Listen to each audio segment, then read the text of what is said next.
Hello and welcome to another episode of Pick 3 DST, where I give you 3 defenses I like and 1 defense I'm fading for week 11 of the NFL season.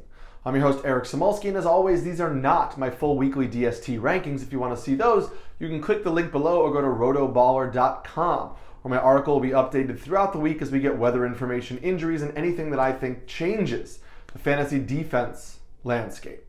We're going to start with the defense I'm fading for this week, and it's the New York Giants. Consensus has them 8th, but I have them down at 15th.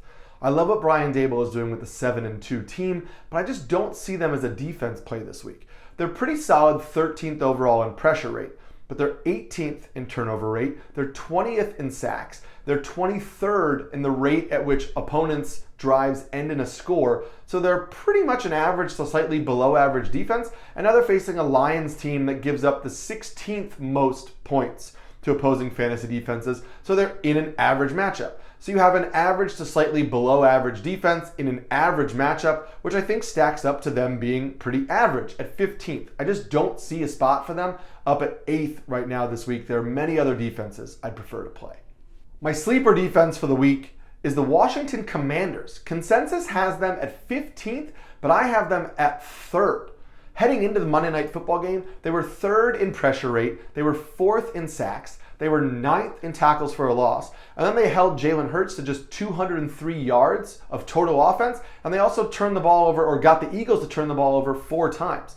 Plus, on top of that, the Commanders are going to get Chase Young back this week, and they're a pretty good matchup against the Houston Texans team that allowed the Giants to finish as a top 10 defense last week.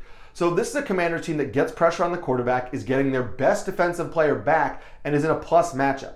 I really don't see how we have them outside of the top 10.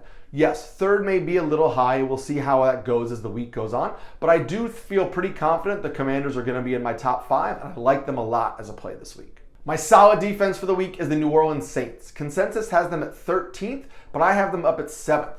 The Saints were to a rough start at the beginning of the year, but they're the 11th ranked defense over the last month, and then they get to play the Rams this week. And the big story here with the Rams is Cooper Kupp is going on the IR, having surgery for his ankle, so he was basically the only real player the Rams could rely on.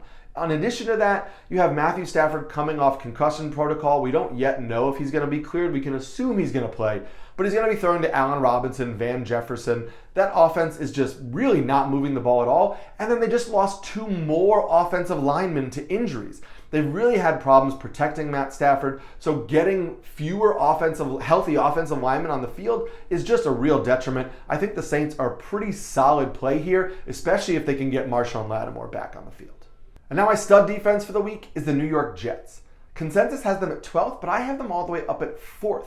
They are 4th in the NFL in pressure rate. They're 7th in the NFL at rate in opponents' drives that end in a score. They're 8th in turnover rate. They're 12th in sacks. This is a really elite defense that just had a really good game 2 weeks ago against a solid Bills offense and is now facing a Patriots offense that actually gives up more points to opposing defenses than the Jets do.